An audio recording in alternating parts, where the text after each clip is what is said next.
Salam sejahtera tuan-tuan dan puan-puan yang dikasihi sekalian. Rohingya selamba ludah sisa sirih merata tempat.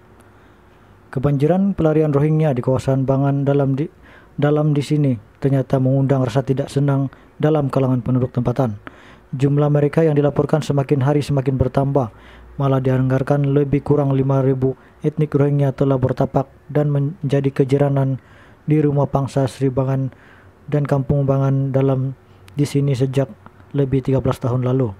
Kehadiran mereka didakwa menjadi puncak berbagai masalah yang dihadapi penduduk tempatan, terutama membabitkan aspek kebersihan dan keselamatan. Penduduk Muhammad Ismadi Muhammad Nur 39 berkata disebabkan komuniti mereka semakin ramai, ada dalam kalangan mereka semakin berani melakukan apa saja tanpa mempedulikan penduduk tempatan.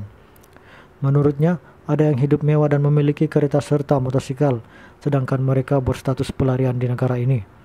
Mereka sanggup menyewa beramai-ramai dalam rumah pangsa yang mempunyai 2 bilik tidur. Mereka tidak bisa tidur berhimpit di ruang tamu yang sempit.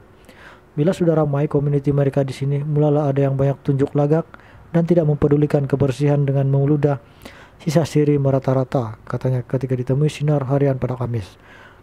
Jelasnya, walaupun telah disediakan tempat untuk membuang sampah di pelbagai bahagian bahwa rumah pangsa terbabit, mereka enggan mengikuti peraturan dan sesuka hati membuang sampah termasuk dari tingkat atas. Seorang lagi penduduk, Hanif Rosli 32 berkata golongan pelarian itu sudah memiliki kendaraan sendiri, sering dilihat menunggang motosikal dalam keadaan berbahaya sehingga boleh mengancam keselamatan orang lain.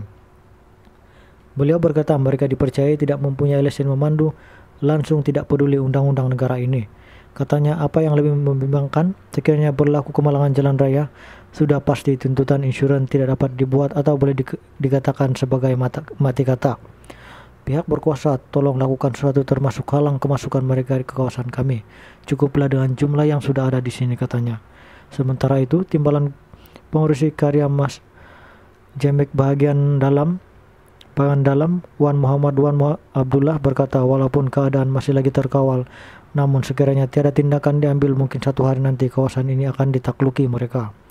Beliau yang sudah lebih 30 tahun menetap di kawasan itu mengakui suasana yang dahulu tenang kini semakin merimaskan, termasuk terpaksa melayan pelbagai karena mereka. Bukan tidak ada yang bagus dan menghormati penduduk tempatan, tapi ada juga yang tak mahu bercampur dan hidup dengan berkelompok mereka sendiri. Difahamkan pelarian etnik Rohingya di kawasan itu menyewa unit rumah pangsa antara 350 hingga 750 sebulan.